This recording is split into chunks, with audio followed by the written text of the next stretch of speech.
No Vidas que Inspiram de hoje, ela, Ana Florips Berbert Gentilin, professora, casada com Luiz Roberto, mãe do Luiz Roberto Júnior, apaixonada pelas belezas naturais, admiradora do pôr do sol, considerada um ícone na luta por direitos igualitários das crianças especiais na educação, apaixonada por humanização. Quanta coisa boa, hein? E eu não falei nem metade do currículo aqui ainda, que espetáculo! Primeiramente, Ana, é um prazer, é uma honra realmente ter você sentada aqui comigo. E é muito especial. Aqui tá arrepiadinho de novo, lembra do nosso bate-papo? Professora Ana Florips me deu aula na 6ª série, há 25 anos atrás. E que honra ter você aqui hoje nesse programa, que vai inspirar muitas vidas, eu não tenho dúvida, com um pouquinho só, porque a gente nem consegue contar tudo da grandiosidade do seu trabalho, da sua experiência profissional, da sua experiência de vida. Então, realmente é algo emocionante aqui para mim, tê-la sentada aqui nessa poltrona junto comigo, nesse programa Vidas que Inspiram. Gratidão. A honra é toda minha. Após 25 anos, encontrar meu aluno, que vai ser eternamente meu aluno, o Elitinho, assim como eu lhe chamava. É bom demais, né? Um encontro como esse. Esse reencontro, né? Nada é por acaso, o destino nos colocou frente a frente novamente, né? E hoje aqui, podendo contar um pouquinho da sua história e vai inspirar muita gente, eu não tenho dúvida, professora, com essa sua luta, com esse carinho, com esse amor, com essa empatia. A gente vai falar um pouquinho dessa luta para você, telespectador, que vai aprender muita coisa bacana com a vida que inspira Ana Florips. Vamos lá, então, vamos começar aqui. Agora haja coração. Por que a carreira de docência? Por que começou esse sonho de ensinar, de fazer a diferença? Meus pais, eles foram professores, né? E a minha mãe é aposentada, meu pai já é falecido. A minha irmã, ela é professora. A minha avó, meus tios. Então, eu venho de uma família de professores. Uau. Então, eu nunca pensei em outra profissão. Aos 14 anos, eu já fazia o magistério. Aos 15, eu já era estagiária. E aos 16 anos, eu já fui contratada como professora. Eu já atuava na área do magistério. Que bacana, professora. E essa inspiração, por exemplo, de trabalhar todo esse contexto com as crianças especiais, essa luta de direitos iguais, de trabalhar toda essa questão, já veio lá com o papai, não foi? O seu pai queria deixar um legado para você. Isso, justamente.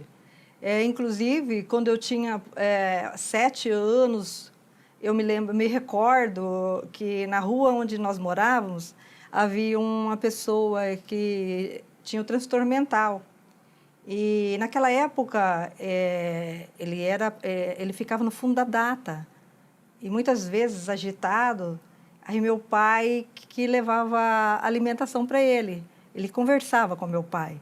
Então, eu o acompanhava. Então, foi uma forma de mostrar que existia algumas pessoas invisíveis na sociedade. Invisíveis com relação a que eu digo, eles estavam fora do contexto de políticas públicas, né? E ainda continua até hoje, né? Nós estamos aí lutando, em pleno 2021, lutando para que as pessoas com autismo, por exemplo, tenham acesso às políticas públicas, né? Nós temos um aluno desaparecido, que há 14 dias ninguém encontra, e nós estamos vivendo esse processo de sofrimento, e eu volto para trás e eu vejo todas aquelas cenas e me pergunto, o que mudou dos meus 7 anos até o presente momento com relação a essa tarefa, a esse dever de cuidar dessas pessoas. Professor, então, assim, sempre foi muito claro, dentro da sua família, a questão da empatia. A empatia, se colocar no lugar do próximo, entender e auxiliar o próximo a evoluir. Para nós, isso aí é natural. é um processo natural de você enxergar o outro, né? E você pensar, se você estivesse naquela situação, o que você gostaria que fosse feito para você? Então, a gente Uau. faz bastante, exercita muito esse tipo de questionamento, né? A gente questiona e, ao mesmo tempo, o que eu poderia fazer melhor? Hoje nós olhamos essa Ana com essa luta, mas essa luta começou lá atrás. Quando você teve esse primeiro contato que você falou, não, eu quero trabalhar por essa causa, foi logo lá no magistério que começou a ter essa percepção, ter essa ciência de que tinha que fazer algo diferente, que tinha que dar uma educação diferenciada, tinha que inserir essas crianças com os direitos de estudar, de serem vistas?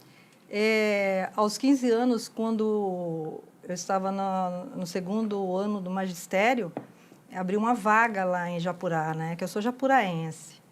Abriu uma vaga em Japurá e eu fui convidada para trabalhar com as crianças com deficiência. Só que no município de Japurá não tinha o serviço especializado, não tinha a APAE. Então, nós levávamos as nossas crianças para Paraíso do Norte, um município que fica a 65 quilômetros do município, numa Kombi, e para elas receberem o atendimento especializado, né? Hoje eu penso muito naquele passado, porque às vezes eu sentava e eles colocavam várias crianças no meu colo, crianças de 2 anos, crianças de 5, e algumas já até faleceram, né? E eu penso assim, por que, né? Por que separaram tantas as crianças das outras crianças? Elas não tiveram a mesma oportunidade de ter uma infância com as outras crianças, de estarem inseridas no contexto. Não, elas eram invisíveis perante essas outras crianças, né? Então, viveram num mundo segregado. E eu olho muito para trás e eu me lembro que não foi dada nenhuma chance para que elas participassem do convívio com as demais crianças no passado. Então, eu acredito que naquele tempo parecia ser a coisa certa, mas hoje eu tenho certeza que não foi. Não foi certo. E tem exemplos que já nós vamos falar deles, né? A professora tem exemplos lindíssimos de crianças que estão se graduando, outras estão na universidade. Já nós vamos chegar lá, porque aí é muita emoção, haja coração, né? Para essa evolução. Quando a gente olha para o ser humano, realmente o ser humano evolui. Quando eu olho, o que eu digo de olhar não é só olhar, não. É de ter ações, né? De ter atitude, ter esse carinho que a professora tem com toda essa luta, né? Professora, tem algo que me chamou a atenção. A professora compartilhou comigo que deu aula em escolas que não tinha recurso nenhum. E lá naquele momento, mesmo essa escola sem recurso, às vezes as crianças se ajudando, a professora já percebia algumas crianças que tinham algum tipo de transtorno, que se isolava. Como que era isso? Além da falta de recurso, ainda tinha falta da especialização, desse cuidado com essas crianças? Sim. Aos 17 anos, eu assumi salas multisseriadas. Essas salas, eu dava aula para crianças que estavam desde a primeira à quarta série, né? Ao mesmo tempo. E na escola, inclusive, porque aquela estrada lá tinha o nome do meu avô, Eurico Gonçalves Berbert. E a escola também tinha o nome do meu avô. Lá não tinha energia, nós tirávamos a água do poço e nós que levávamos a merenda da cidade para a escola, as crianças que nos ajudavam a limpar a sala de aula. E naquele ano, eu tinha uma criança que, assim, do nada, ela saía correndo para o meio de café. E eu não entendia o que acontecia com ela, né? Mas eu respeitava. Então, eu passava as atividades para as demais e ia ao encontro dela. E eu me lembro, eu nunca vou me esquecer, eu até gostaria de saber onde é que está. Eu já até procurei para dar um abraço, para saber como é que está, né? Ele saía e ia para o meio do café. Desculpa. É isso mesmo, ficava emoção. escrevendo na terra, sabe? E eu percebia que ele não gostava do toque, né? A gente não era para tocar. Eu percebi que ele colocava a mão nele e Ele não ficava aceitava, retil. não aceitava. Mas houve um dia que eu cheguei e sentei distante e comecei a escrever na terra, né? Ó, teu nome é esse aqui, ó. Escrevi o nome dele. E ele, na sequência, ele continuou. E aí, a partir daquele dia, ele sentou na primeira carteira e eu consegui alfabetizá-lo.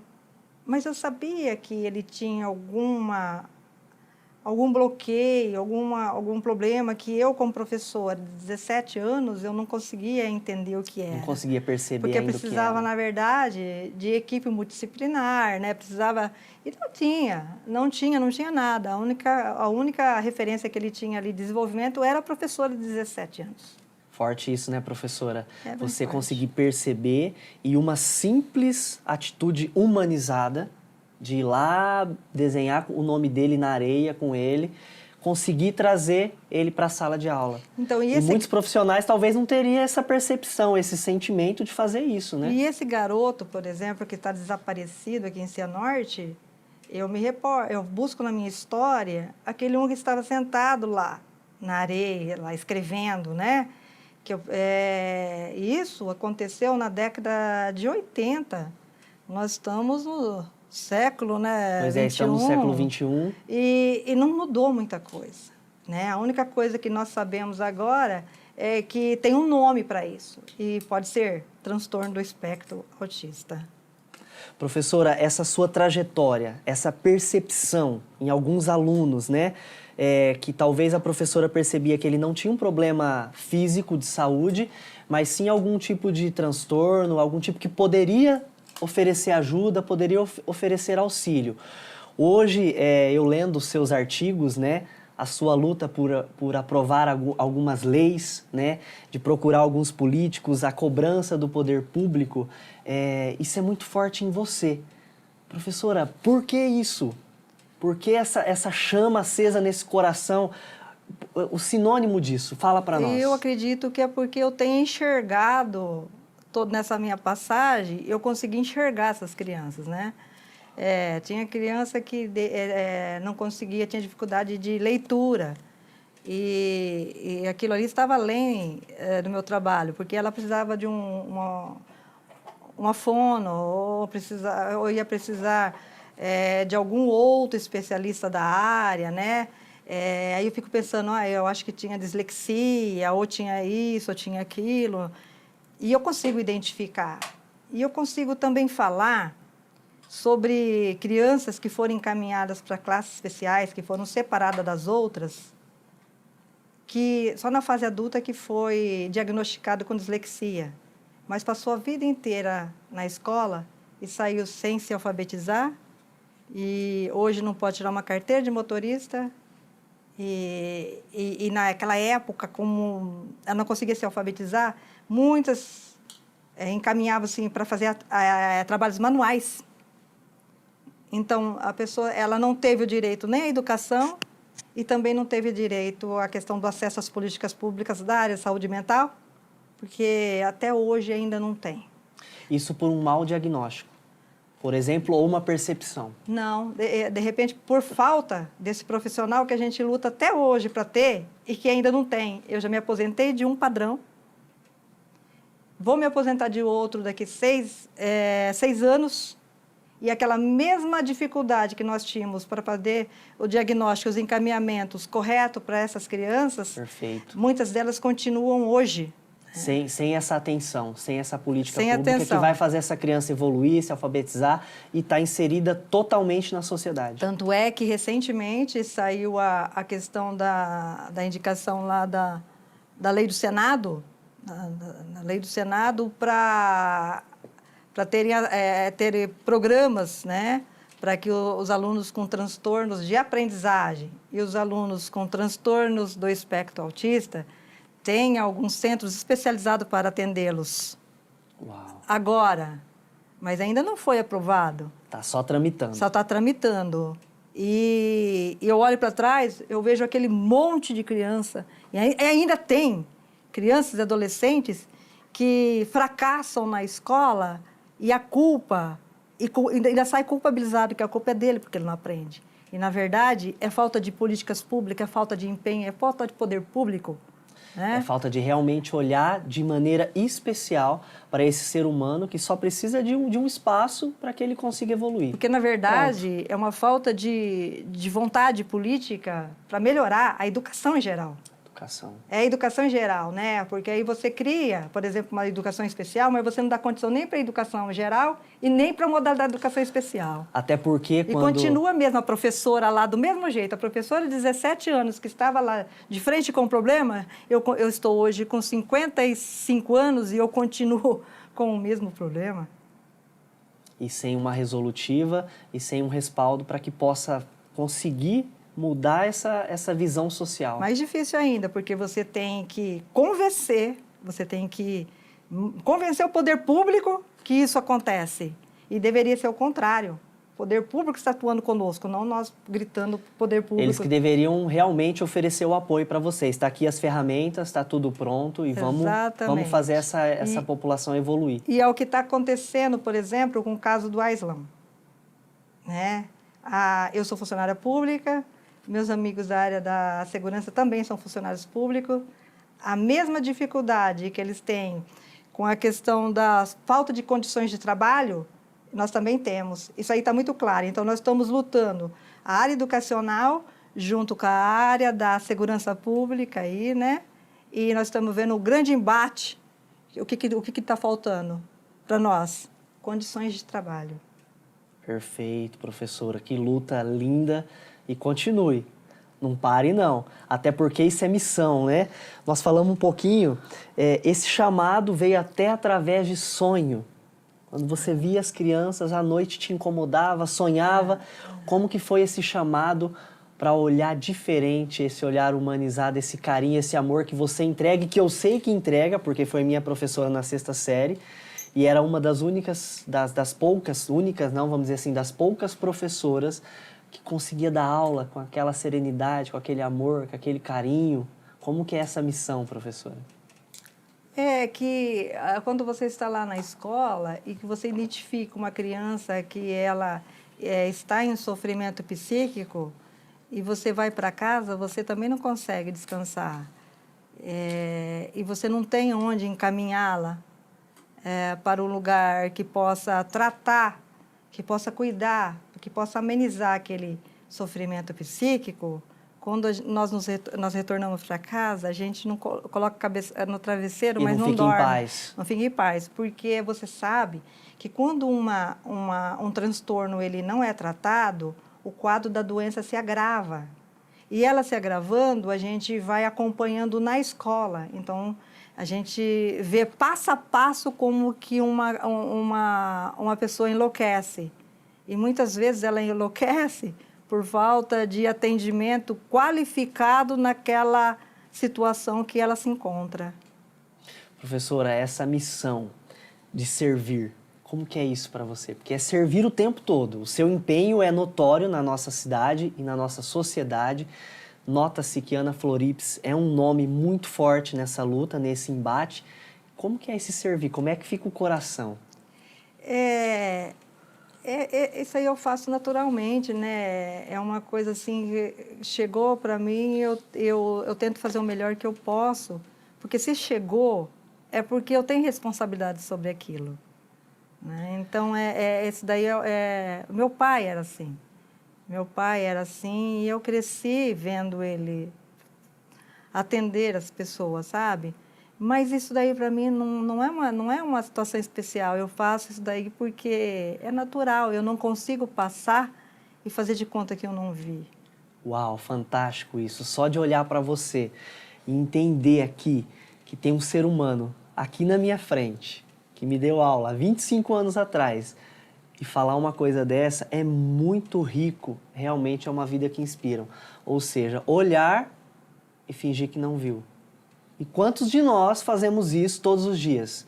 Vemos algumas situações e finge que não vê. Simples assim. Para você ter uma ideia, isso recente, né?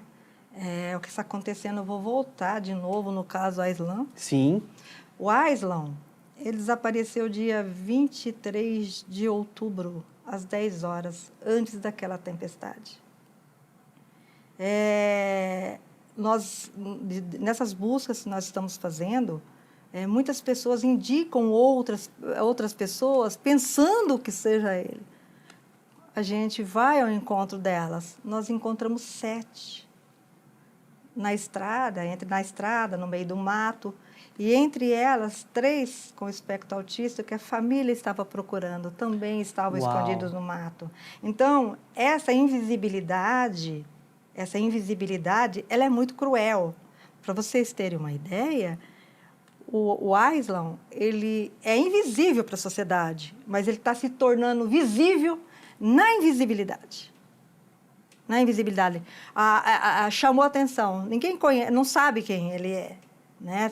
As pessoas estão orando para encontrá-lo, mas ele ainda é invisível. E mais invisível ainda porque a gente procura e a gente não está encontrando. Professora, quando eu vejo você, presto atenção nas suas palavras, né? Essa responsabilidade sua de estar aqui nesse plano, de estar vivo, esse presente. E você compartilhou comigo que estar vivo é uma responsabilidade. É uma responsabilidade. É isso mesmo? Porque nós não estamos na Terra a passeio. Nós estamos aqui por algum motivo, né? E nós vamos embora. Então, o que a gente puder fazer melhor nessa passagem, deixar um legado, melhorar um pouco o mundo, eu acho que isso faz parte da nossa existência. Perfeito, perfeito, perfeito. Qual é a sua maior inspiração para tudo isso? Jesus Cristo. Jesus Cristo, exemplo de... Eu acho que nós estamos muito distantes daquelas lições que ele nos ensinou, né? Que eles nos ensinam todo dia.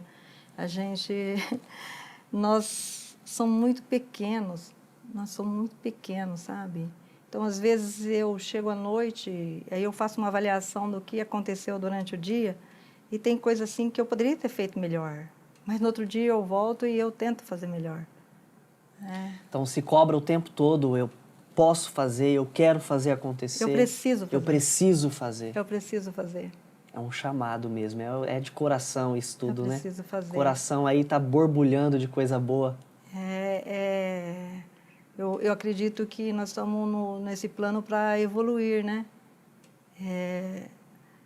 No momento, eu tenho acompanhado o pai do garoto que está desaparecido. Eu nunca vi tanta humildade na minha vida. Ele me dá um exemplo assim de persistência, de humildade, de gratidão, de determinação, que às vezes eu paro e eu choro, porque nesse contexto desse senhor é um contexto de sabedoria, você entende? Ele é simples aos olhos dos outros, mas ele é grande. Gigante. Ele é gigante aos olhos de Deus, porque ele demonstra muita mansidão, muito amor por esse filho, muita dedicação, e é tudo muito difícil para ele. Mas ele não reclama em nenhum momento. Ele só pede para encontrar o filho dele. Ele agradece o tempo todo. Então, isso aí, neste momento, para mim, está sendo uma lição muito grande. Eu estou aprendendo com ele. E que grandiosidade essas palavras, né? Por mais que seja uma situação difícil, e cada ser humano que nós encontramos no nosso caminho... Nós aprendemos.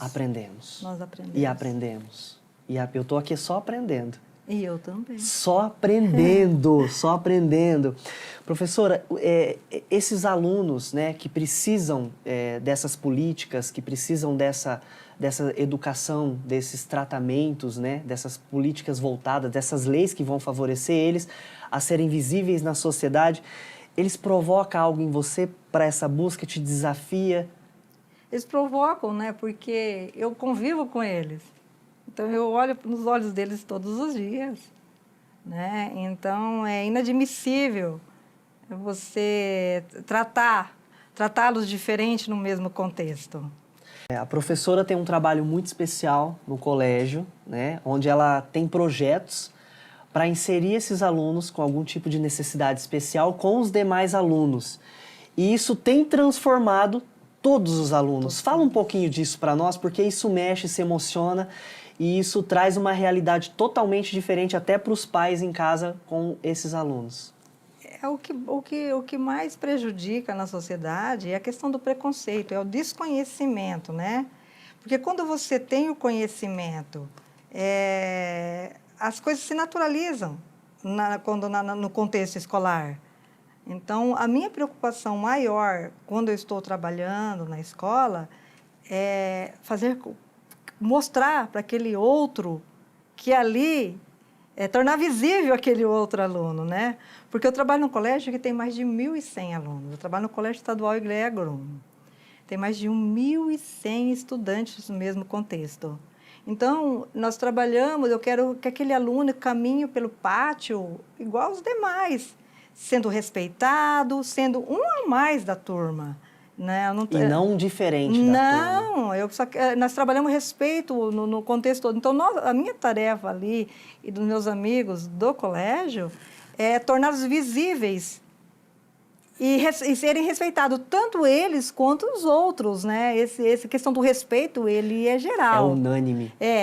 Então, tudo bate no preconceito, porque quando você constrói um conceito, você deixa o preconceito para trás, né? Então, que bonito isso. E isso daí é cultural, esse ranço, ele é cultural.